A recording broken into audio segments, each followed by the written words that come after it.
those are the parts of the network that you build as a partner leader that are just unbelievable. Like, we talked about this, but there's so many hats you have to wear. Yep.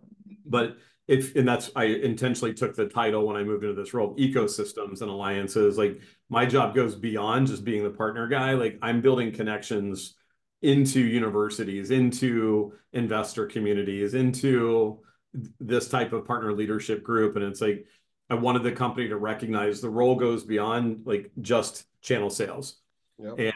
And I think a good partner leader is sort of that eyes and ears of what's happening in the market. And, as an example, if I can get involved in getting Dataiku into the classroom at Notre Dame and other schools, like I did at Anaplan, well, then you have 50 MBAs that are graduating every year looking for a job as a Dataiku, analytics leader at a Fortune 500 company. And it's just a way to see the market. And it's obviously no different than what an SAP did years ago, or, Oracle or any others. But like, those are the parts of a partner leader role that maybe you don't have that anywhere else in the company. But I think an ecosystem leader rather than a partner leader is helping to think about, how do I future-proof this company and make sure that there's a wave of talent coming out of universities that want to find jobs in and around our software. Like, just one example of, I think, the expansion of an ecosystem or a chief partner officer type role, as opposed to like the legacy of what people think in a channel leader guy. Yeah. Hey, everybody, as you're listening to this conversation, normally we do intros, but the intros are always so good that we actually go to an intro. So let's have David just introduce himself, because he's a legend. And then I'll officially kick this thing off. You're great at getting me going, Asher. Just like right out of the gate. We had a conversation earlier this week, and I feel like this is part two. So yeah, thanks for the time. My name's David Tharp. I'm based in Chicago, and I'm the Senior Vice President of Ecosystems and Alliances, as I mentioned, for Dataiku. And you can check us out, but Dataiku is a leader in the AI space, and that's obviously a broad term and a broad category. But if we narrow that down, most specifically, it's around data science and machine learning. And so we're not a new company. We've been out for about 10 years. We were actually born in France. Great mathematicians and engineers that built the company from the ground up. We are now headquartered out of New York. Made that pivot about, 6-7 years ago, prior to me joining 2.5 years ago. My role is to build the ecosystem, and that includes building channel partners, building technology partnerships, ISVs, resellers, and of course, building the internal team, which we internally call the GPO, or the Global Partner Organization. So yeah, it's a broad role. And I came over after doing the same role at a company called Anaplan, and was there for about 6 years, including, early days, 50 million ARR through an IPO year in 2018, led that into COVID. And then I ended up leaving in 2021 to come over here. And as we were talking, like, that was through connections that I had. In fact, my chief revenue officer at Anaplan is on our board of directors here at Dataiku. So this is part of the currency of relationships, moving you from one thing to another. So that's great. That's great. Yeah. And so the way we got to this conversation was David and I were just having a conversation last week, just over different things than catching up, and also Catalyst, by the way, which is our conference. Can't wait. My hometown. How can I not be there? Exactly. And so the big thing we wanted to talk about was hiring a chief partner officer, but for mid-market companies. And I did this conversation with, or a similar conversation, with Sonia from Gusto, or Gusto, whichever the right pronunciation is. And we covered hiring a CPO for SMB companies or startups. And the reason why we're calling it hiring a CPO is because there is an audience for a company called Prospects, which the CRO looks after. And then there is an audience called Customers that a chief customer officer looks after, right? And then there's an audience called Markets, which is the chief marketing officer looks after. And then there's an audience called Partners and other stakeholders, right? And so that's where the chief partner officer comes in and aligns, or maybe unifies, the partnering motion and aligns it to the direct sales motion, or in some companies, the the partner motion is the direct sales, is the direct motion, or it is the primary motion. So whichever way you look at it, we what we have seen in as trends and partnership leaders is unifying the different types of partner teams inside of a company helps you unlock ecosystem value. And ecosystem value is really all about revenue.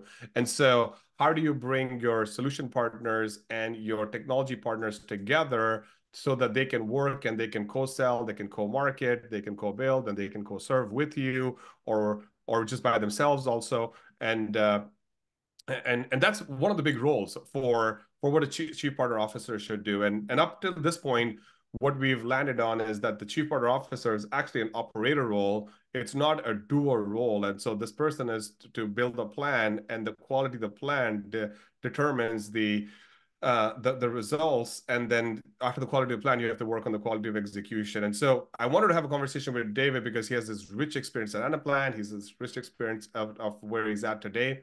And the conversation is all about how does someone, or actually, how does the CEO of a mid-market company, let's say 50 million and above, all the way to, let's say, 2 billion, hire a chief product partner officer?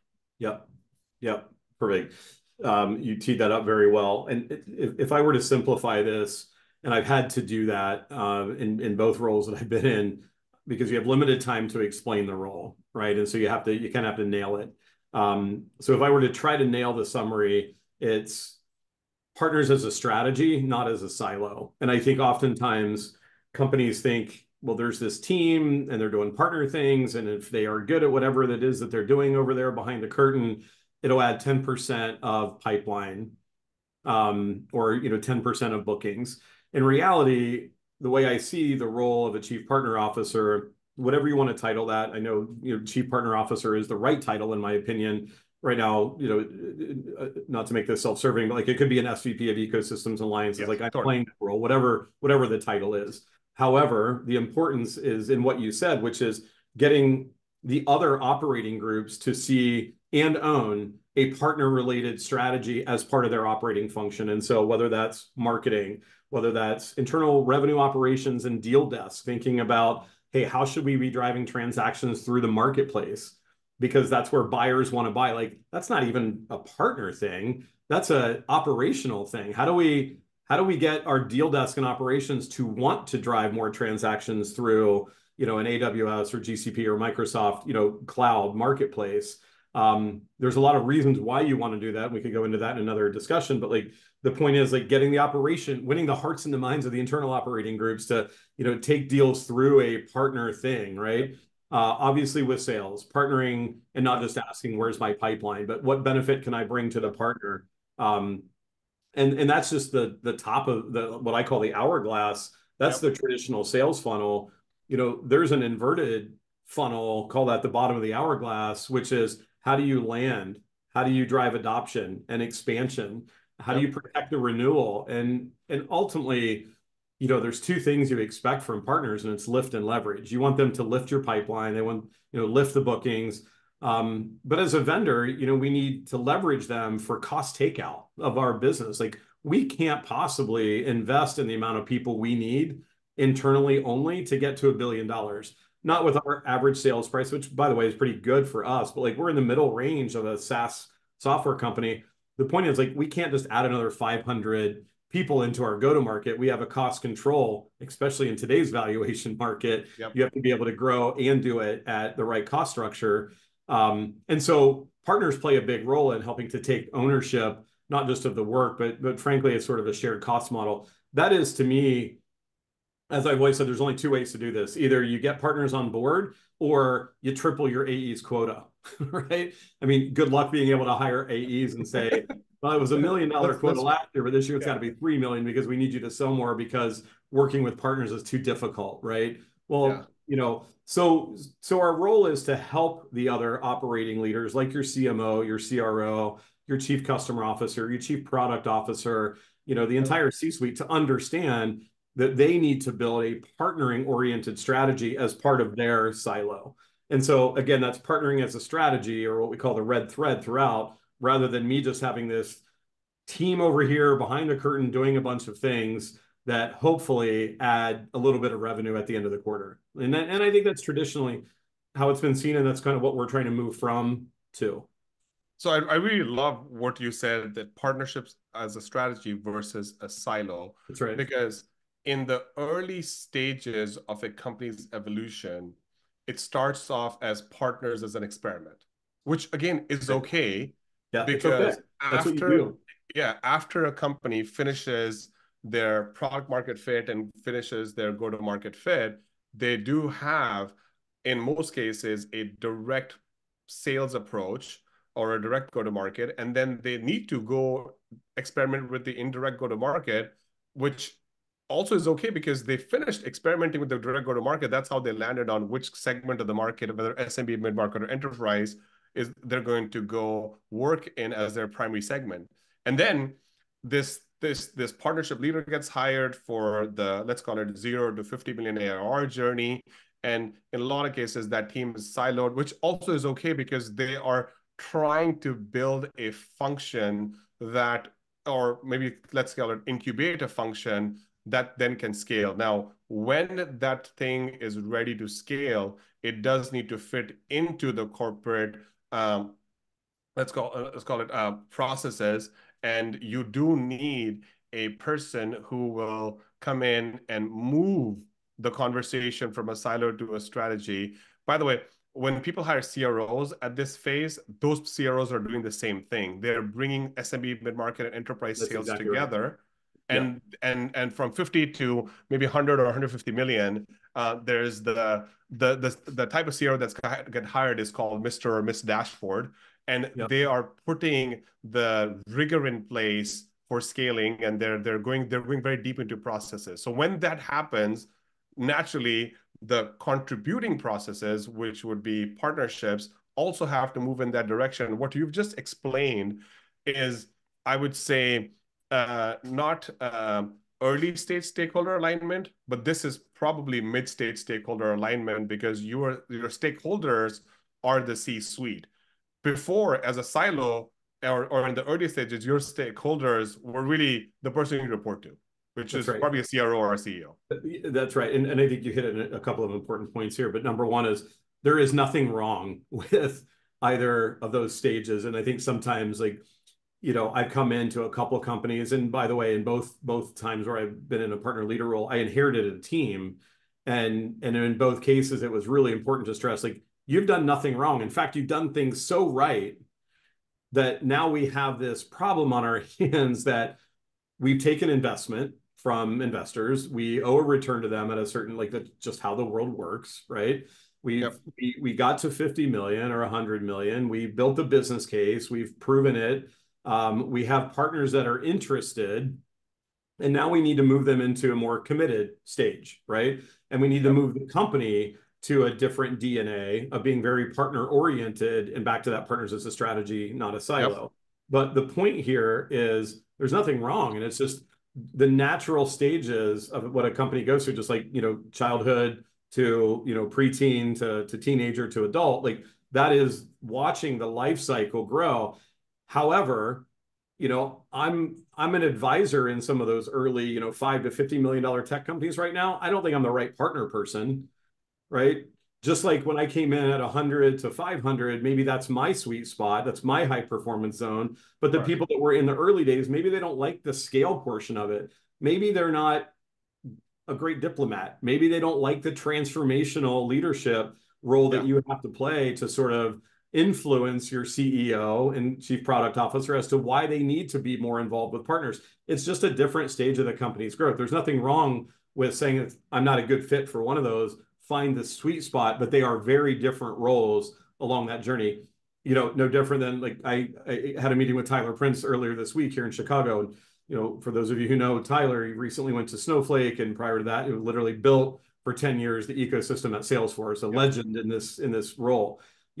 His skill set's very different than mine. He's at a multi-billion-dollar company, Yep. and so there's a lot of shared experiences, but like an early stage versus a mid-market versus a true enterprise scale multi-billion-dollar company, it's a different person in the chair.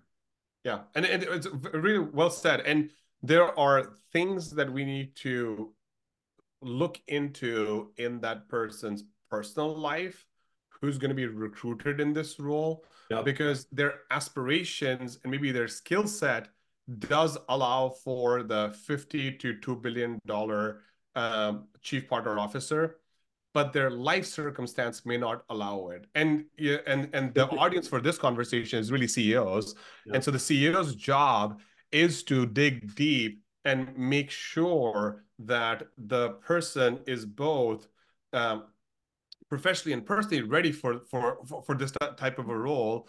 Otherwise, they risk creating lots of friction inside the company, right? Because this thing called partnerships is becoming a corporate strategy versus a sales strategy or a marketing strategy or a customer success strategy or a product strategy, right? And so when that happens, the the person who's taking this role on, if they are intentional about the steps that need to be taken, and the CEO is also on the same wavelength with that person, I think there's lots of good success that could come out of it. What I've seen, and I'll give a couple of tactical examples, and we can go deep in them a little bit later on. Yep. But sometimes what to onboard a chief partner officer, the CEO will actually give that person the chief of staff role as well, Yep. so that they can work much at a deeper level with the other executives, because they're working on their projects versus the partner project, right? And Yep. it's part of rep. I've seen that happen. Sometimes what's happened is maybe the CMO is on sabbatical or something like that, and the backfill for the sabbatical is actually the chief partner officer, and it's an operator, right? Like if you're getting hired at 50 to 2 billion, you're an operator. You have to be that with that mindset. You can. And so this is another tactical way of onboarding Yep. a CPO with a different function, because you want the CPO to understand how the business works. Yeah. I laugh because for so many years I felt like a misfit. And what I mean by that is like after undergrad, I was in HR, I was an HR manager, and then I moved into an operations manager. You'll never guess this. I was an operations manager of an automotive glass warehouse. Oh, wow. So random, right? But in that, I led the P&L. I had a Yeah. sales team. I had a delivery route team, Yes. and then I went in MBA and got my MBA in finance, and that was during 9/11, and so the market sort of crashed out for a bit. And I ended up back in an operations consulting role, and then I went from consulting to sales. And so along the way, my point is I've been an HR manager, an operations manager, and then I was a consultant, management Yeah. consultant, the God forbid, the operating excellence consultant, basically a cost takeout person, finding the staplers and all of that as the Office Space reference. And I was like, what am I doing? I'm 30 years old, 20 years ago, and I don't know where I'm going. And I've had a lot of really rich experience. Well, who knew? Who knew that later in life that would play out so well, because I've been in consulting, I've Yep. delivered implementations of Yep. consultant software rather. I've been a services leader, I've been a sales leader, I've carried a bag, I've had a quota, I've been hired, I've been fired because I didn't hit my number, all of those things. And so ironically, the one thing I've never done is be in finance, and that's what my MBA is. So I'm not saying that I'm great at all of those things. What I am saying is a partner leader probably is going to, you're probably going to have a better partner leader if you have somebody that has multiple experiences. Frankly, and probably fortunately, it's going to hard to find somebody that's moved around to all of those functions. Yep. But this concept you're talking about is a general manager, right? And so you see a lot of like chief of staffs are Yes. able to manage multiple different types of work streams. Yes. You and I were on a exchange in LinkedIn earlier today or earlier this week, I think. There's so many things that a partner leader does, and I won't go through the laundry list. Yep. But at its core, you're a strategist, you're an operator, you're a transformation / change management agent. But you have to have some level of understanding of sales, delivery, operations, marketing, yep, program building, the characteristics of being a good diplomat to the company, of being in the middle of a lot of arguments. You have to set a vision, build the execution work stream. You have to build content and collateral for enablement programs. So in looking for the right person, I actually, no offense, but like if you've just been in channel for 15, 20 years, maybe if I need a channel leader to go drive the sales number, maybe, but that's not a chief partner officer. You're looking for somebody with that general management skill set that Totally. has some diverse experience across at least a few of those buckets. Yeah, let's talk a little bit about like so I'm enjoying the fact that we've broken the scenarios for why a chief partner officer would be needed, and then the folks that are going to listen to this conversation who would like to move into that role, they also understand the things that they need to watch out for, right? But if we were to go a little tactical now on say let's say the audience is CEOs of $50 million to $2 billion ARR companies, and they want to hire a chief partner officer. Let's talk about two things. One, which is, or maybe three things, right? Recruiting, and then there is onboarding, and then there is preparing the company for for this exec's impact, right? Which to me are like three different stages Yep. that this CEO, the CEO of a 50 to $2 billion company really needs to intentionally think about, right? Yep. Because you're going to end up getting a utility player in a way, right? But your business may need something else. So let's see what your thoughts are on Yeah. CEOs recruiting, CEOs onboarding, and then CEOs getting ready for this executive's impact. Yeah, I'm so glad you added three. And if I had to prioritize those, number three, as you listed it, preparing the company is the most important thing. And we'll Totally. talk about why in just a second. So much wasted time if you hire the best partner leader, but you haven't prepared the company for what that person's there to do. Yep. It is such an uphill battle. And, respectfully, I won't get into all of the many, hours, days, and weeks that I've spent in that zone, but the reducing that life cycle of that company not understanding what the role of the partner leader is. Yep. It is hands down the CEO's responsibility to prepare the company for what they're about to go through as it relates to partnering. Full stop. We can talk more about some of the ups and downs of that. The recruiting, not to give you a plug, but like, where I stand on that, because Yeah, totally. I field a ton of calls, certainly every month, if not every week. Like, hey, Yeah. Tharp, we need a Tharp for such and such company. And I love it because I am glad to help in any way that I can. And a lot of those are my mentors and people that have made big bets on me. And so I'm going to try to return the favor to them. But I will say, like, to everybody listening, like, Asher is trying to help with things exactly like that. And I think like this is a specialized enough role that you need somebody like us that can help run that first filter on, well, tell me more, as I did this week, hey, tell me more what you're looking for in this $100 million startup, Series Yep. B, C, whatever it was. Tell me about, so the intake of understanding where that company is and where it's going, like that's something that the CRO, the chief customer officer, the chief marketing officer, and the CEO need to align on. Like, okay, before we start recruiting, let's have a strategy session around where we are and where we want to go with partners. And frankly, that starts that whole preparing the company thing, because what you're doing there as a CEO is starting to align your C-suite on what is the role that we want partners to play. Yeah. Right? Do we want them to impact our product and our product roadmap? For me, where I am right now, like what is the role that Dataiku, what is the role that a Snowflake, a Databricks, an NVIDIA play in how we take our product to market? What is the role that the cloud providers play? What is the role that our GSIs like Deloitte, Accenture, Capgemini play? And I know part of this, the CEO may say, well, that's why I want to hire the person. But I would say you need to have an understanding of that so that you can hire the right person with the right experience.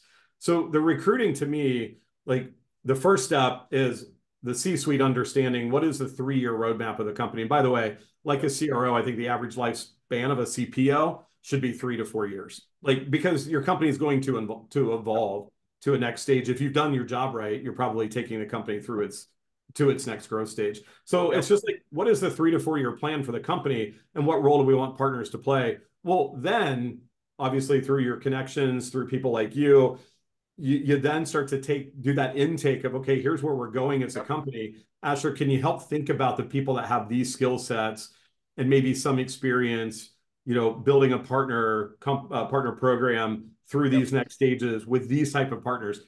A very specific example here, I came in, I didn't know a whole lot about technology alliances, frankly. At Anaplan, I was very SI focused, did a little work with GCP, AWS, but here, like, every bit of my time is spent even more so with the cloud and ISVs as it is the SIs.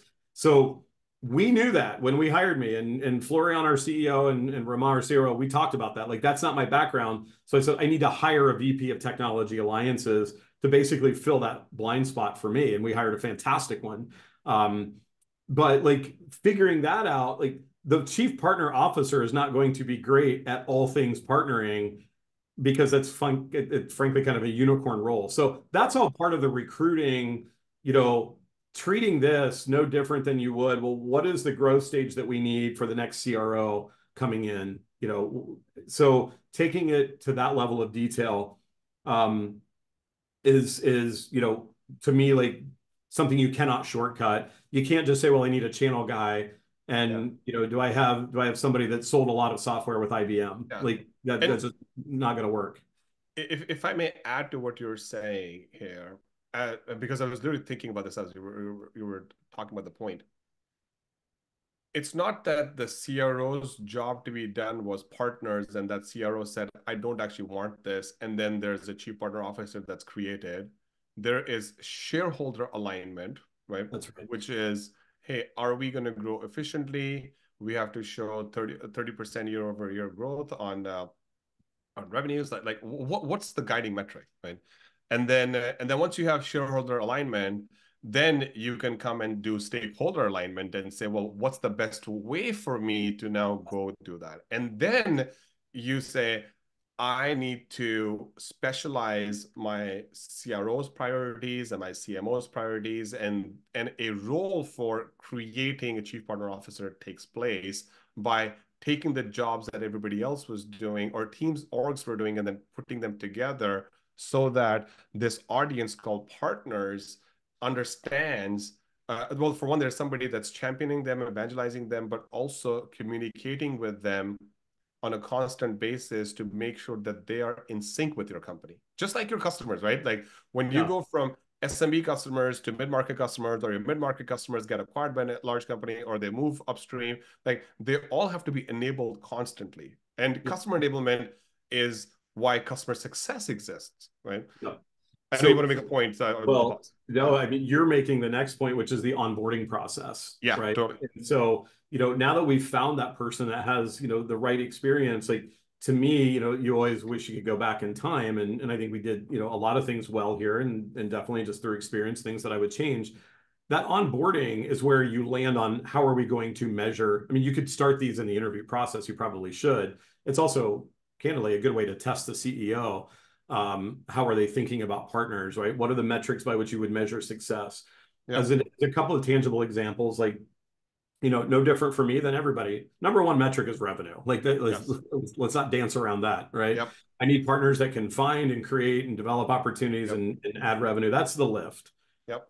In addition to that, or let's say, how you get to that is by creating the flywheel. And so for SIs, that's, what's the value proposition to them? How are they going to make money? And I think, anybody interviewing for a CPO role, one of the first questions I think you should ask the CEO is, how do you envision partners making money on your product? If there's not a clarity of understanding that, and also it sort of sets the tone, like, that's the number one most important thing. I'll drive revenue off partners if we have a clear understanding of how we're going to drive money to them, right? Because every SI has options, and it's not just me versus my competitors. Like, if I want to get Accenture, Deloitte, Capgemini on my side, I'm competing against their Salesforce practice.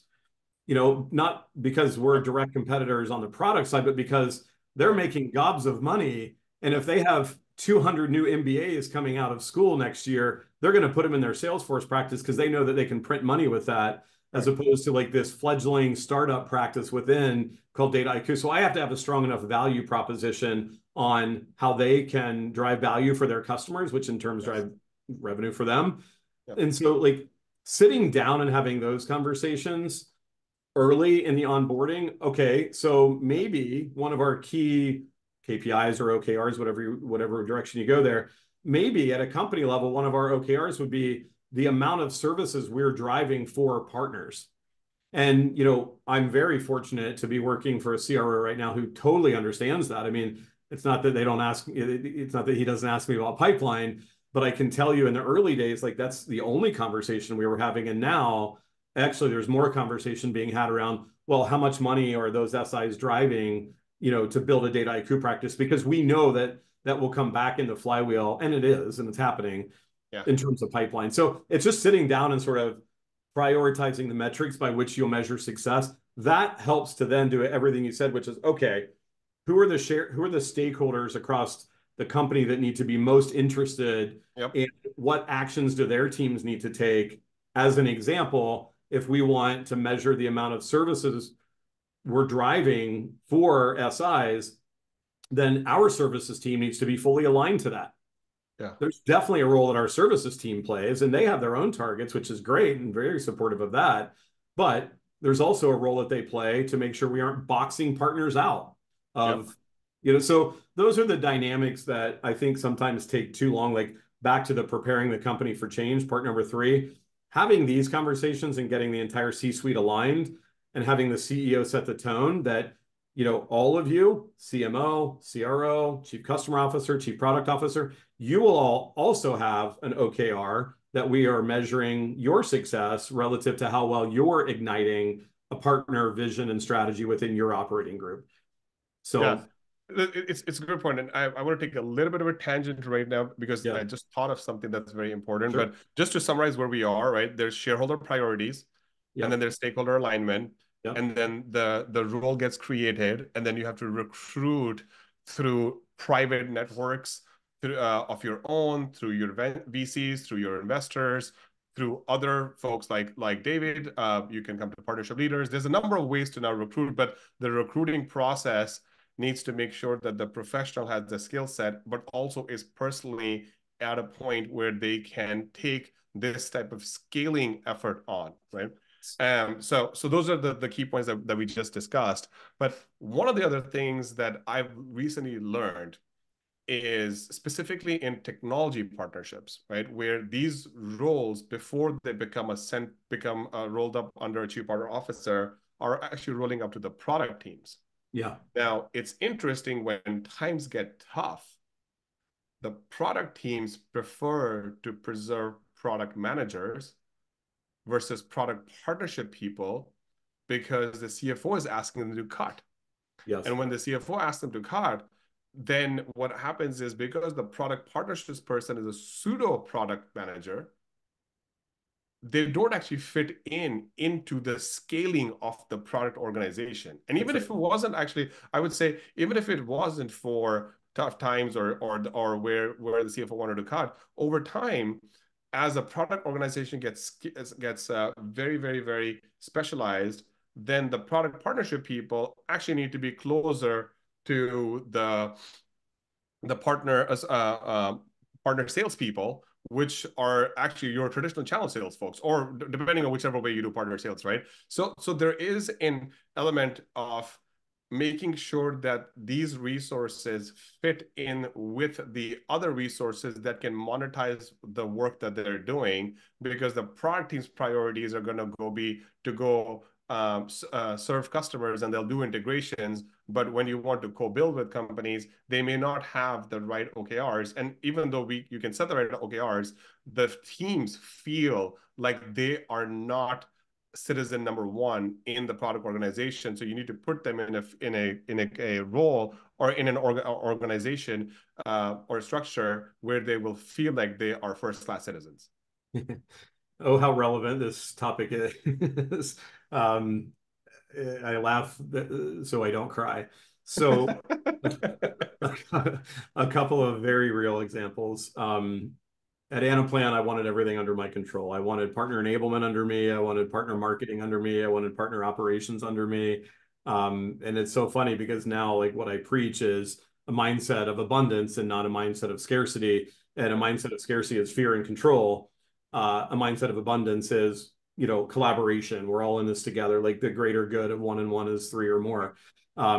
So the point is, it is a risk for sure, and a risk for people in their careers, which I do not take lightly. In fact, that's always number one priority for me is to take care of the people and the teams.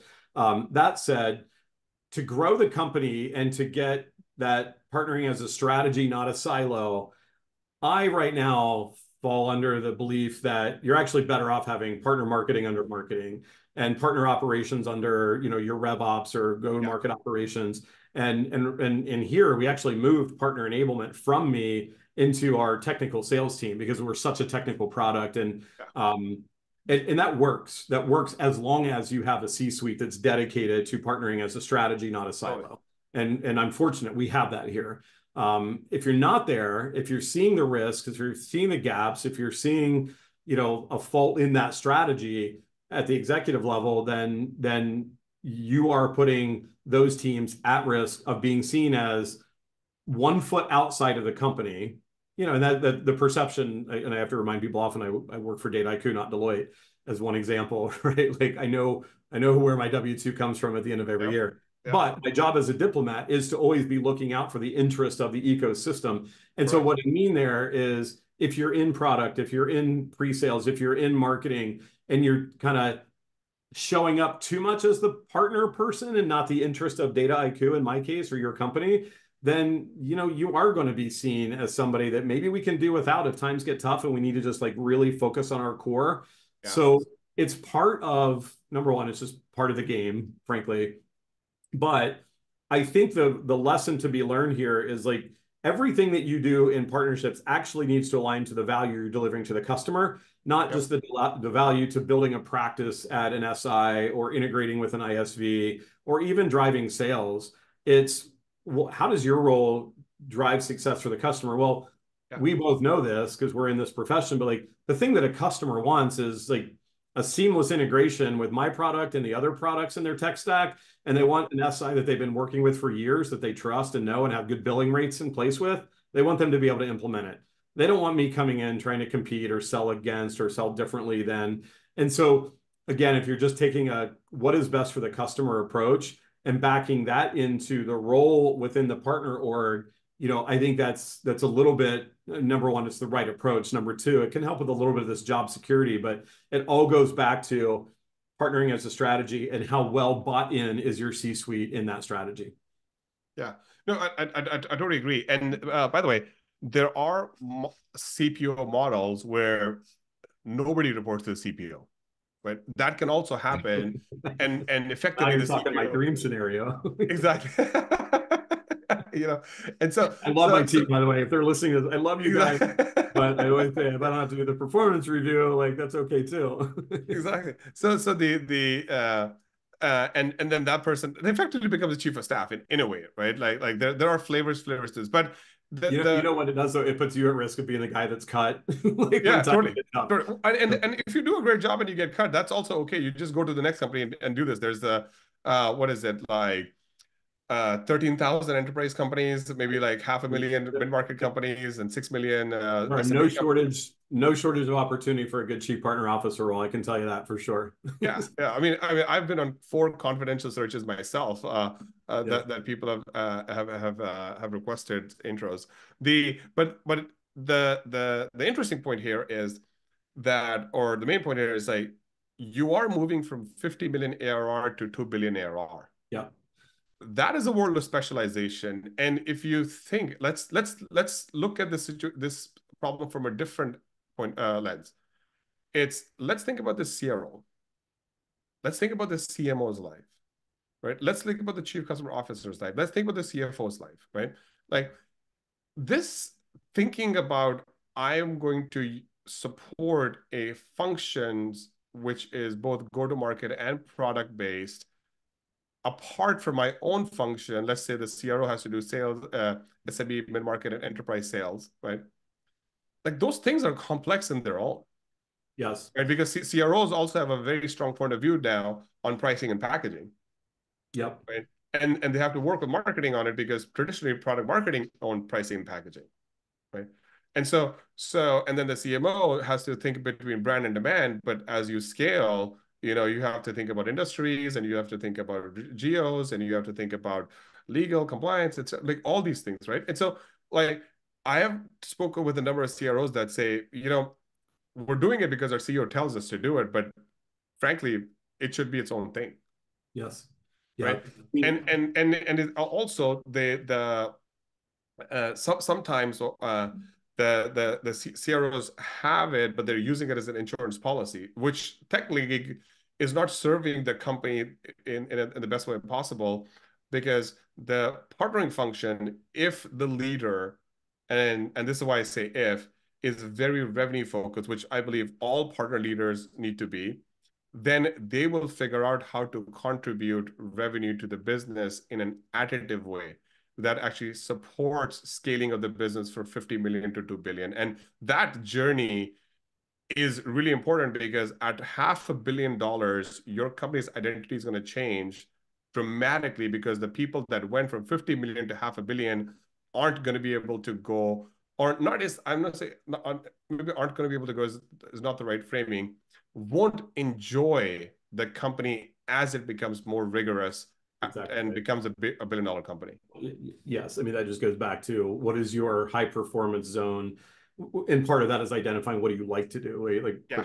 performance zone is like, what are you good at? What do you like to do? What people are you good at working with, and what people do you like to work with? And when you sort of find the right blend of that, that's your high performance zone. But the point is, it's just very different based on where you are in growth. A good example would be, in certain markets around the world, like it's much more acceptable and normal that you're just going to have more of a resell business. And as you grow the company and think about scale and potential like public events, Yep. there's a lot around, IPO readiness, Yes, totally. that you have to think about. And, it's a very different operating model at when you've decided that that's your path. And by the way, that path has been decided by your intake of investment, right? And I think Yes. it's another thing that I see, like people that have been around through a startup don't understand how software markets work. And if you've taken on a significant investment, like you have to return that investment at some point. Right. And so you're going to have to either have a public event or grow very fast and become very profitable. Anyhow, that the point is, like, not everybody fully understands that, and that puts you at odds with people that maybe have been around a while but haven't been told that by the CEO or the founders of the company, that, okay, we're going to hit this inflection point. The way we operate, the way we make decisions, the investment choices we make, both in terms of our internal teams and other things, like that's going to have to shift over time. We're going to have to become more cost efficient. Yep. God forbid, maybe the ping pong tables and all of those things go away at some point as a metaphor for, Yep. the ancillary benefits. Those things just have to change. But if you aren't conditioned by your CEO and founders to understand what's ahead of you, that actually just creates a lot of emotional friction within the organization that slows down the ability to scale these things. Yep.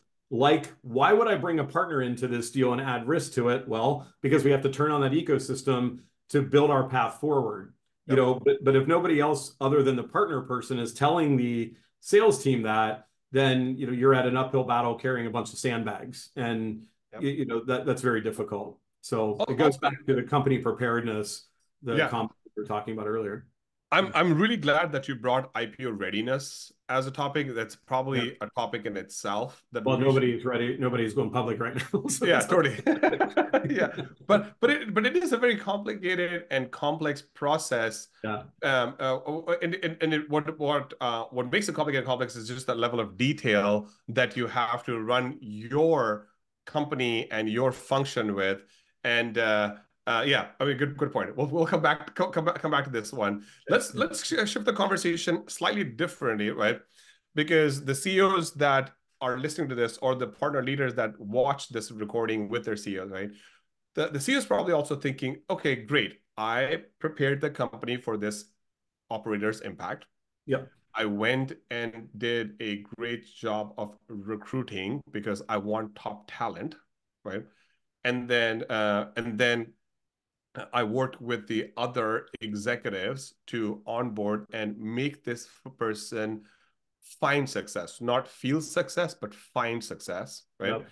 And then macro trends happen, things don't go well, whatever happens, now I am at a point where the partnership motion, for whatever reason, has to pause for 24 months. Can happen, has happened before, Yeah. right? So let's talk a little bit about offboarding a chief Yeah. partner officer, Yeah. right? Because I think that's actually really important at this stage, because the chief partner officer is in the middle of a transformation initiative with you. They are dashboarding things, they are tightening up policies, they are communicating with the partners about the roadmap and stuff, and all of a sudden that voice has to leave or be paused, right? So top tips on like offboarding a chief partner officer. Sure. Couple thoughts around that. So number one, as I tell my team often, if we do our jobs right, we put ourselves out of a job.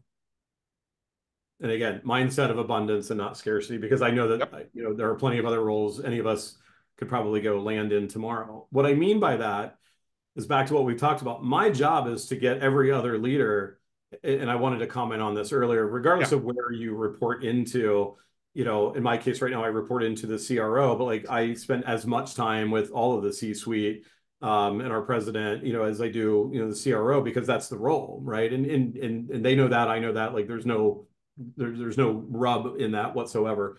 You have to have the role report into somewhere, so it's into a CRO. And that just depends, the right place or wrong place, like that's a very company specific thing. It historically reports in there because it was seen as a sales function, right? Channel sales. And now we know that it's a much broader role. However, that said, my job is to get everybody to build partnering as a strategy in their function. If I do that right, I can go back to the golf course, Asher, which is where everybody Totally. thinks I spend my time. But Exactly. consequently, Well, if anything, David, isn't that where you were this morning already, right? Actually, no. well, I live in Chicago, so I won't see Exactly. golf for another few Yeah. months. But Yeah. anyhow, tongue in cheek, like I do think that there's this element that people think, well, it's a whining and dining and rolling, and I love to do some of those things sometimes, but my gosh, like that is not the role. Like I was up until whatever hour, Yeah. 11 Can I o'clock, can I can I, can I just trying to close the deal. yeah, So, can I just jump in on this one? yeah, sure. This is an amazing point that you've made. So partnership That my leaders. golf game went to hell Well, after. the other part was this is what I'm about to say. We did 100 between physical and in-person events last year, right? So let's just say half of those were in person, right? I'm amazed at every single one of our partnership leaders events. The alcohol consumption was very low. Yeah. And the people that came to our events were actually talking about new business models, for technically partner business models, and new partner processes or modern partner innovative partner processes, right? So this is a really amazing point that you're making, is the new generation partner professionals are not the whiners and diner people. They would go to experiences like, let's say we go on a hike or something like that. Like totally, I mean, makes sense. But the new generation of execs is very focused on deal cutting, right? Making valuable deals for both companies, figuring out how could someone partner with their customers and then go partner with other partners as well, and demystifying this complexity for the larger C-suite. And so I wanted to highlight this point, is because I was surprised, because like traditionally people would say you should go have a bunch of drinks and make a build relationships and stuff, and that's not the world today, at least that I saw last year. Well, it's certainly not my world. And I think this is part of the evolution. And look, when I was fired from a sales job because I didn't hit my number for a few quarters in a row. And, the logic just says that's how the world works when you're in sales. But I was very fortunate to have, I think at the time was worldwide sales leader, would be titled a CRO today. An amazing leader. And a lot of people listening to this may know him if I said his name, but he came to me and said, listen, this didn't work out, but I think you'd be a good partner person. And I want to help shepherd you. And he did shepherd me into my first sort of role with a partner. And at that time, it was like, well, that partner is where bad salespeople go to retire, right? And I'm not ready for that.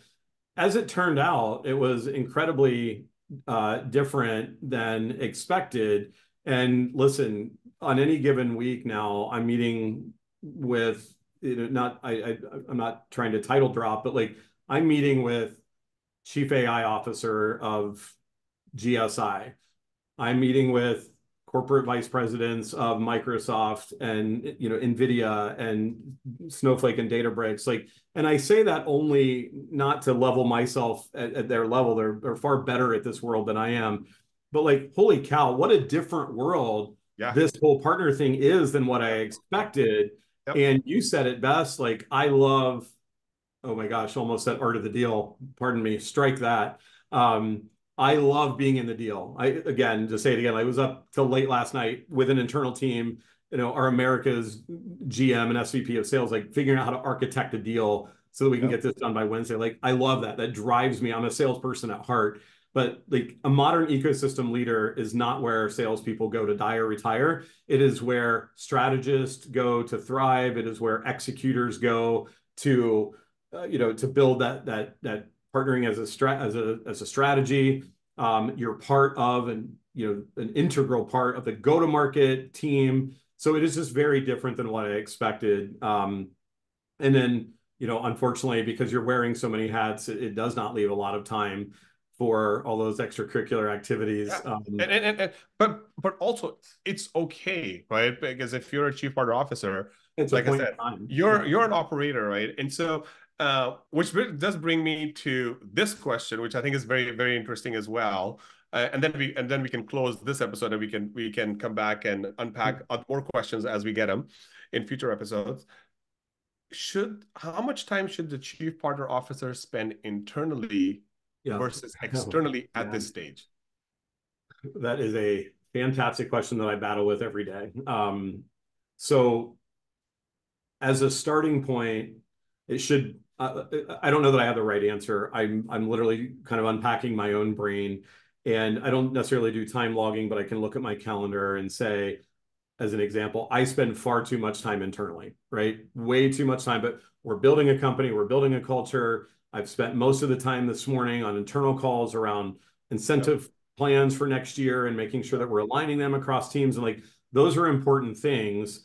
And then maybe if you had like, I'm not advocating that I need this, but like if you had like a chief of staff to the partner officer that can handle some of those things, it allows you to get out into the field, which is where I need to be spending more of my time, Yeah. right? But if I just did a quick survey of my calendar, I had maybe 4 partner meetings this week, and I've had 40 meetings internally, and so 10% is not enough. Yeah. That is the risk of not being the channel guy but being the partner officer role. Like, you can get very flourished in the internal, Yeah. necessary but sometimes feels like muck and mire. And Yep. then as you're building that company culture, and I'm really trying to shift this, I have an incredibly talented team here at Dataiku. I'm just so fortunate to be surrounded, and my direct reports are just best in class.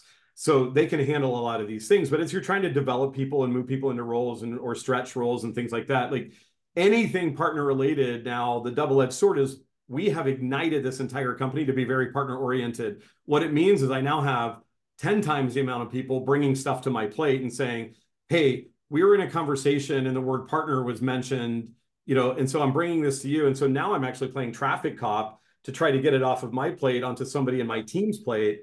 But Yep. like, the more you ignite the partner as a strategy across the company, the more stuff that will come to your plate that you need to figure out how to prioritize that. Because again, my number one role is to build the ecosystem for the benefit of this company and to take care of my team, right? Yep. And so you get into these operational calls, you get into marketing strategy calls, and like you have to have an excellent team around you to be able to handle a lot of those calls so that you can block your calendar to get out and not forget that the primary job for you is to go ignite the ecosystem, and that means spending time with them.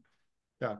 And I wanted to highlight this question because as CEOs are looking at their staffing plan as they make this journey from 50 million to 2 billion, Right. providing either a shared chief of staff or a shared EA or some resource that, or even a partner strategy VP to the chief partner officer becomes important if the CEO is going to outsource some of the externally facing time from himself to other executives, because the other executives do need to get this internal work that you just explained done too. Yeah. And so that's why I asked the question intentionally, because I want the CEOs listening to this just be intentional about like how they're staffing, because your time as a chief partner officer is expensive, because you're either working a deal internally or you're working a deal externally. And so when you're not doing one or the other, the company suffers, and then we're back to the shareholder priorities. Yeah, I mean, like any other role, it's like the more time I'm spending building a PowerPoint presentation, and no disrespect, I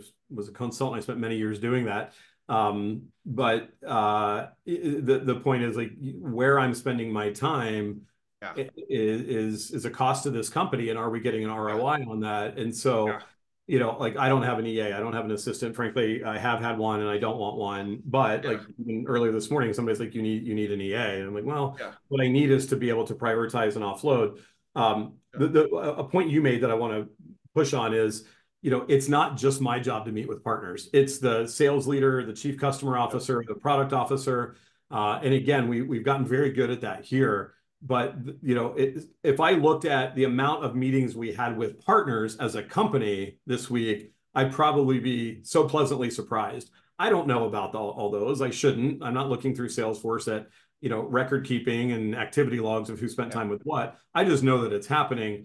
That also does allow me to not have to go spend as much time with partners, because I know that, you know, Nick, our SVP and GM of America is spending time with partners. So, you know, there's sort of this balance that it doesn't just have to be me. But that said, like, you know, there are at least 7 different operating teams underneath me that are all very different. And I think when you talk about resourcing, that's a whole other, you know, podcast for us to get into. How do you set up the right internal GPO or whatever you want to call it? But like you've got that VP or whatever level of role of strategy, operations, and programs. You've got your go-to-market team. You've got your partner management team. You've got your partner enablement team. You've got your partner marketing team. And I think there is a propensity for, you know, a rev ops person to look at that and say, well, you got, you know, 30 people in your partner team. Like you gotta get rid of some. It's like, well, it's not across, like those are not interchangeable roles. You know, it's no different than saying, well, I've got 200 AEs and I've got 100 CSMs. Like those aren't the same role. You know, you can't just take somebody from marketing and expect them to be good at operations. And it's no different. It is an organization within the organization, where you can gain leverage by having like maybe partner ops in rev ops. That's fine. But I still need a couple people that are dedicated to doing the partner operational things. But, you know, for career development, for workload sharing, for backfilling, you know, in absences, like having that person in a larger ops team could make sense. But like you still have a team of very different individuals. And so you can't just look at this holistically and say, you know, I have X amount of people in my partner org, and that's too many. It's okay, well, what function would you want to cut? Would you not want to have partner development? Would you not want to have as many people in partner go to market, and you expect the RVPs to drive that interaction rather than a partner, what we call go-to-market leader? Some people call it partner sales director. So you have to get specific. And back to, you know, the comment I would make to any CEO listening or CRO, you have to have the patience to learn what this team does. You cannot just say, I'm offloading this, I've hired this person, they're a partner leader, you know, let them do their thing and magic will happen. It's like, you have to understand how you architect this machine called a GPO, the type of person you need, the activities that they're driving. And that's not something a lot of executives have the time or tolerance to sit down and learn.